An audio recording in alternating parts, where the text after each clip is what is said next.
I've debated sharing this story for years because honestly, it sounds insane, I know that. But the more I think about it, the more I feel like I need to get it off my chest. Maybe someone out there has been through something similar or can make sense of it. It happened during a family vacation a few summers ago. My parents decided we'd rent a cabin for a week in a rural area of Utah. It wasn't exactly what I'd call a vacation, since I was 19 at the time and would have much rather hung out with my friends, but they insisted it was a family bonding trip. The cabin was in the middle of nowhere, surrounded by miles of desert and mountains. The only real attraction nearby was a series of hiking trails which were explored during the day. But once the sun went down, it was pitch black and dead silent. The first few nights were uneventful. We'd sit around the fire, roast marshmallows, and my parents would reminisce about their own childhoods. It was peaceful but boring. On the third night though, something changed. It started with my dad. He's not the paranoid type, but as we sat around the fire, he kept glancing out into the darkness, his face tense. I asked him what was up, and he just shrugged, saying, "I thought I heard something, probably an animal." We laughed it off because, yeah, we were in the middle of nature. Deers, coyotes, and raccoons were probably everywhere. But that night, I struggled to fall asleep. Every little sound outside the cabin had my ears on high alert. I told myself it was just my imagination, but there was an uneasy feeling that I couldn't shake. The next morning, things got weird. We were eating breakfast when my mom asked if any of us had been outside during the night. My dad and I both shook our heads, and she went pale. She told us there were footprints in the dirt outside the cabin, right by the kitchen window. They were big, too big to be ours, and barefoot. My dad tried to brush it off, saying maybe it was just a hiker who'd gotten lost or someone camping nearby. But my mom wasn't convinced, and to be honest, neither was I. The closest town was 40 miles away, and we haven't seen a single person since we'd arrived. We spent that day hiking again, but there was this unspoken tension between us. My parents tried to act normal, but every so often I'd catch them exchanging nervous glances. I started noticing little things too, like how quiet it was. No birds, no insects, nothing. Just this silence. That night we locked the cabin up tight. My dad even moved one of the chairs in front of the door, just in case. We all went to bed early, but sleep didn't come easy. I kept staring at the ceiling, listening for anything out of the ordinary. Around 2 a.m., I finally started drifting off when I heard it, scratching. It was faint at first, like something brushing against the side of the cabin. I froze, holding my breath and straining to listen. The scratching got louder, then stopped altogether. A few seconds later there was a thud, like someone or something had jumped onto the porch. I sat up in bed, heart racing. I wanted to call out to my parents, but I didn't want to make any noise. Instead, I crept to the window and peeked out through the curtain. At first, I didn't see anything. The porch light cast long shadows across the yard, but it was empty. Then, I noticed movement near the edge of the trees. It was quick, almost like a flicker, but enough to make my stomach drop. The next thing I knew, there was a loud bang on the window. I jumped back, stumbling over my own feet and hitting the floor hard. My dad burst into the dark room a second later, a flashlight in one hand and a bat in the other. "What happened?" he asked, his voice low but urgent. I don't know," I stammered. "Something hit the window." He didn't say anything, just shone the flashlight outside. Whatever had been out there was gone.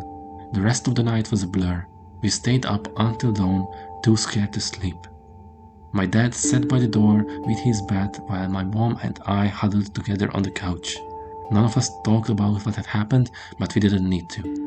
The fear was written all over our faces. The next morning we found more footprints. They circled the cabin, leading up to the windows and the porch. My dad wanted to pack up and leave, but my mom convinced him to stay one more night. She thought maybe we were overreacting, that it was just a prank or an animal. That evening, my dad built up the biggest fire yet, and we stayed outside until the woodpile was nearly gone. It felt safer out there in the open, where we could see everything around us. For a while, it almost worked. We laughed, told stories, and tried to pretend everything was normal. But then we heard it. A low, guttural growl coming from the direction of the trees. My dad stood up, shining his flashlight into the darkness. "Who's out there?" he called, his voice firm. No answer. The growl came again, closer this time. My mom grabbed my arm, her nails digging into my skin. "We need to go inside," she whispered. We barely made it to the cabin before something crashed through the underbrush. My dad slammed the door shut and locked it, breathing hard. For the next few hours, we sat in silence, listening to whatever was out there. It didn't leave. We could hear it moving around, sometimes growling, sometimes scratching at the walls. At one point, it even tried the door handle. When dawn finally came, the noises stopped. We didn't waste any time packing up and getting out of there. As we drove away, I looked back at the cabin and felt a wave of relief wash over me. But then I noticed something in the rearview mirror. It was standing at the edge of the trees, watching us. I didn't tell my parents. I didn't want to scare them any more than they already were. But I can't stop thinking about it. About the way it moved, the way it watched us. It wasn't an animal. It wasn't a human either. I don't know what it was, but I know one thing for sure. I'm never going back.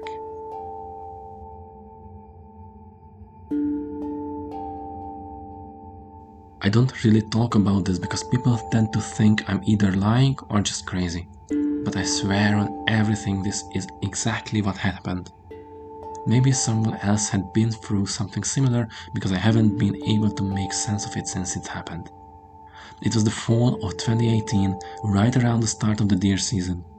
I'm not a professional hunter or anything, but it's something I've done with my dad since I was a kid. It's tradition. Usually we go together, but he had to sit this one out because of some health stuff. I decided to go solo. It was just a weekend trip to an area I'd hunted before, so I wasn't worried. The spot was a few hours from where I lived in northern Arizona, not too far from the Navajo Nation. It's a stretch of forest that's pretty isolated. You park on a dirt road and hike in about a mile or two to set up camp. It's peaceful, quiet, and I've never run into another person out there.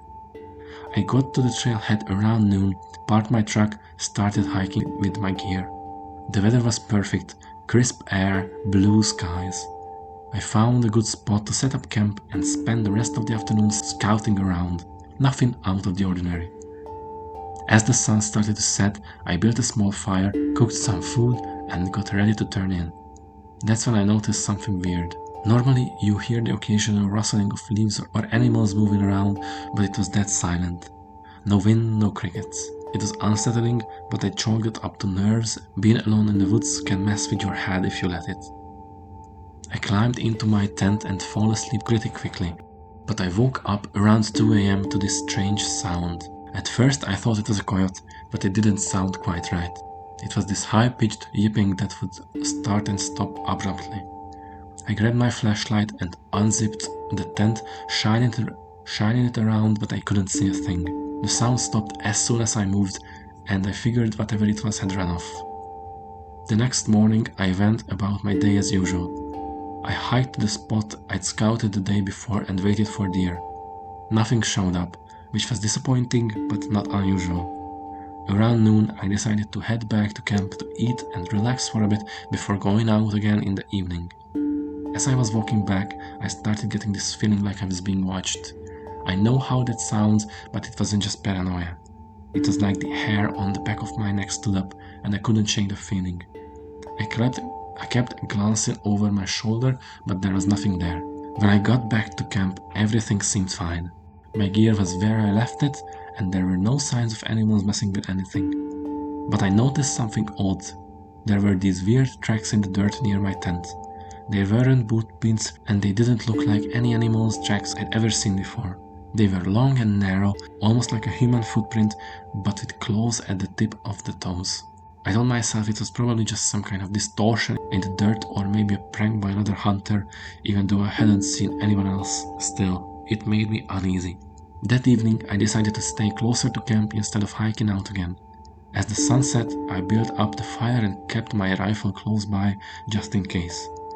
The quiet was back, but this time it felt heavier, like the woods were holding their breath. Around 10 p.m., I started hearing the yipping noise again. This time it was closer. I grabbed my flashlight and shined it into the trees, but the light didn't reach far. The sound kept moving, circling my camp. Sometimes it sounded like it was coming from my left, then it would suddenly shift to my right. I shouted into the darkness, "Who is there?" The yipping stopped. For a few seconds it was completely silent again. Then I heard something that made my blood run cold. It was my own voice. "Who is there?" It was faint, like it was being echoed back to me, but it was definitely my voice. I stood there frozen, trying to process what I had just heard. Then I heard it again, louder this time and coming from a different direction. "Who is there?" I don't know how to explain the terror I felt in that moment. It wasn't just the sound itself, it was the way it didn't sound natural. It was like someone or something was imitating me, but not quite getting it right. I backed up toward the fire, my rifle in one hand and my flashlight in the other. That's when I saw it. At the edge of the firelight, there was this figure standing in the trees. It was tall, maybe 7 or 8 feet, and its limbs were all long, too thin. I couldn't make out its face, but it was staring at me. I raised my rifle and aimed it at it, shooting, "Get out of here." It didn't move. I fired a warning shot into the air, and the thing bolted into the woods faster than anything I'd ever seen.